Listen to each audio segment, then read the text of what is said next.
नमस्कार दोस्तों, हमारे YouTube channel Pokhrel online classes में आप सभी दर्शकों का हार्दिक स्वागत है।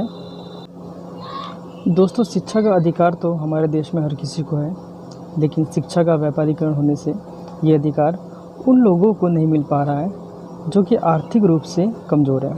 और हमने इसी असमानता को दूर करने के लिए अपने YouTube channel Pokhrel online classes की शुरुआत की है।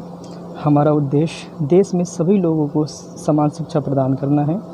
हम इस YouTube चैनल के माध्यम से इंग्लिश, मैथ, साइंस की नॉलेज आप सभी दर्शकों को प्रदान करेंगे। इसलिए हमारे YouTube चैनल को सब्सक्राइब करें और दूसरों के साथ भी शेयर करें। दोस्तों, आज से हम इंग्लिश ट्रांसलेशन और स्पीकिंग क्लासेस की शुरुआत करने जा रहे हैं। यदि आप इंग्लिश सीखना चाहते हैं तो हमारे चैनल के साथ बने रहें। दोस्तों, किसी भी हिंदी सेंटेंस को इंग्लिश में ट्रांसलेट करने के लिए सेंटेंस के स्ट्रक्चर जैसे सब्जेक्ट, वर्ब, ऑब्जेक्ट को समझना होगा। चलिए सबसे पहले ये समझते हैं कि सेंटेंस क्या होता है। दोस्तों, जब हम कुछ बोलते हैं या किसी से बात करते हैं तो हमारे मुख से ढेर सारे शब्द निकलते हैं। इन्हीं शब्दों के समूह को सेंटेंस या हिंदी में वाक्य कहते हैं। यानी सेंटेंस की डेफिनेशन होगी a group of words that makes a complete meaning is known as sentence. शब्दों का ऐसा समूह जो कि एक पूर्ण अर्थ बनाता हो वाक्य कहलाता है। चलिए अब सब्जेक्ट क्या होता है इसे समझते हैं। सब्जेक्ट को हिंदी में कर्ता कहते हैं, जो किसी कार्य को करता है या जिसके द्वारा कोई कार्य होता है उसे सब्जेक्ट कहते हैं। एक बार फिर से समझिए, सब्जेक्ट को हिंदी में कर्ता कहते हैं, जो किसी कार्य को करता है या जिसके द्वारा कोई कार्य होता है उसे सब्जेक्ट कहते हैं। आइए कुछ एग्जाम्पल से समझते हैं। राम विद्यालय जाता है, राम गोज़ टू स्कूल। इस सेंटेंस को ध्यान से समझें। इसमें कौन सा कार्य हो रहा है? इसमें विद्यालय जाने का कार्य हो रहा है। और विद्यालय जाने का कार्य किसके द्वारा हो रहा है? राम के द्वारा। इसका मतलब इस सेंटेंस में राम एक सब्जेक्ट है। आइए अब दूसरा एग्जांपल लेते हैं। मेरा भाई मेरी मदद करता है, माय ब्रदर हेल्प्स मी। इस सेंटेंस में कौन सा कार्य हो रहा है? इस सेंटेंस में मदद करने का कार्य हो रहा है।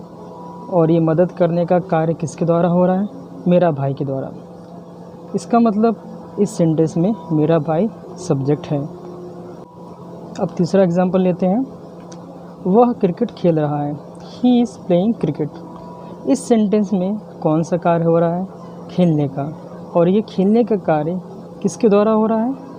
वह के द्वारा हो रहा है। इसका मतलब इस सेंटेंस में वह सब्जेक्ट है। इस प्रकार ध्यान रहे, किसी भी सेंटेंस में जिसके द्वारा कार्य किया जाता है या जिसके द्वारा कार्य होता है वही सब्जेक्ट कहलाता है। अब हम बात करेंगे वर्ब की।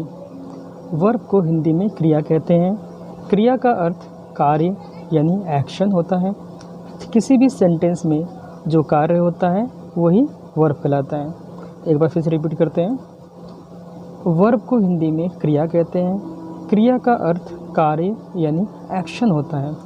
किसी भी सेंटेंस में जो कार्य होता है वही वर्ब कहलाता है।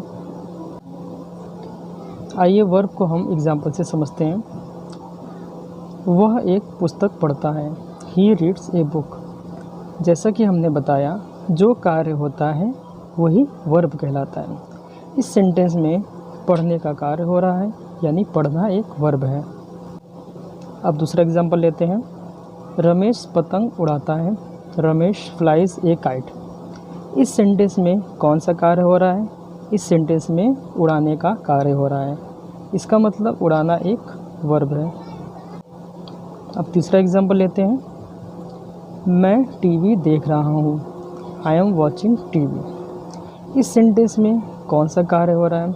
इस सेंटेंस में देखने का कार्य हो रहा है। इसका मतलब इस सेंटेंस में देखना वर्ब है। जिस प्रकार मनुष्य की 3 अवस्थाएं होती हैं, बचपन, जवानी, बुढ़ापा, उसी प्रकार वर्ब की भी 3 अवस्थाएं यानी 3 फॉर्म्स होती हैं। आपको ये तीनों फॉर्म्स वीडियो के लास्ट में दिखाया जाएगा। आइए अब ऑब्जेक्ट को समझते हैं। ऑब्जेक्ट को हिंदी में कर्म कहते हैं। ऐसा वस्तु विशेष जिसका संबंध वर्ब से होता है ऑब्जेक्ट कहलाता है। एक बार फिर से रिपीट करते हैं। ऐसा वस्तु विशेष जिसका संबंध वर्ब से होता है ऑब्जेक्ट कहलाता है। आइए ऑब्जेक्ट को हम एग्जाम्पल से समझेंगे।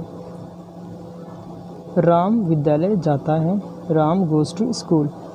इस सेंटेंस में आपने सब्जेक्ट और वर्ब को पहचान लिया होगा। इन सब्जेक्ट और वर्ब के अलावा इसमें एक शब्द विद्यालय लिखा है और ये विद्यालय शब्द वर्ब से संबंधित है। इसका मतलब विद्यालय एक ऑब्जेक्ट है। अब दूसरा एग्जाम्पल लेते हैं। मेरी माताजी भोजन बनाती है, माई मदर कुक्स फूड। इस सेंटेंस में आपने सब्जेक्ट और वर्ब को पहचान लिया होगा। सब्जेक्ट और वर्ब के अलावा इसमें एक शब्द भोजन लिखा है। इसका संबंध वर्ब यानी बनाना से है। इसका मतलब इस सेंटेंस में भोजन ऑब्जेक्ट है। आइए अब तीसरा एग्जाम्पल लेते हैं।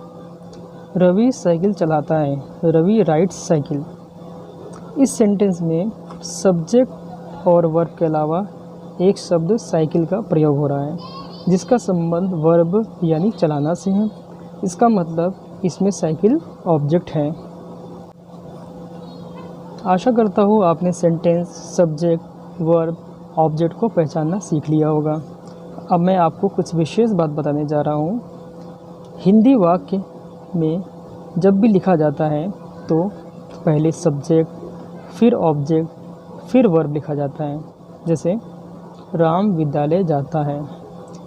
लेकिन जब इसका इंग्लिश में ट्रांसलेट करते हैं, पहले सब्जेक्ट, फिर वर्ब और फिर बाद में ऑब्जेक्ट लिखते हैं। जैसे Ram goes to school.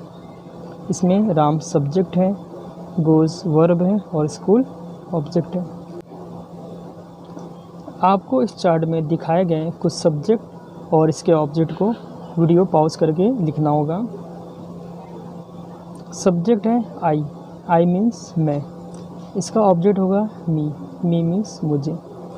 Subject है वी, वी मीन्स हम। इसका ऑब्जेक्ट होगा अज, अज मीन्स हमें। सब्जेक्ट है यू, यू मीन्स तुम।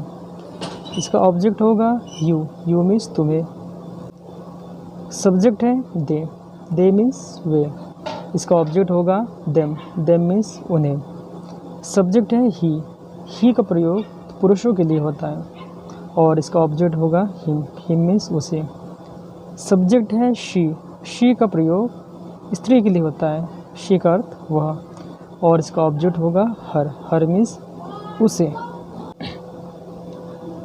इसको कॉपी में नोट कर लें और अच्छे से याद कर लें। दोस्तों, वर्ब यानी क्रिया बहुत सी होती है, जैसे जाना, आना, खाना, पीना, नहाना, धोना, पढ़ना, लिखना, दौड़ना, चलना इत्यादि। आप जितना ज़्यादा वर्ब याद करेंगे आपकी इंग्लिश उतनी ही अच्छी होगी। आपको एक दिन में सारे वर्ब याद नहीं होंगे, इसलिए हर सेशन के लास्ट में आपको 20 वर्ब लिखाए जाएंगे। उसकी तीनों फॉर्म्स और इंग्लिश याद करें। आज के सेशन में जो वर्ब आपको याद करने हैं उसकी फॉर्म्स इस प्रकार है। गो, गो मीन्स जाना, जो कि एक फर्स्ट फॉर्म है। इसका सेकंड फॉर्म होता है वेंट और थर्ड फॉर्म होता है गॉन। कम, कम मीन्स आना, जो कि एक फर्स्ट फॉर्म है। कम का सेकंड फॉर्म केम और इसका third form come. Eat means खाना, जो कि फर्स्ट फॉर्म है।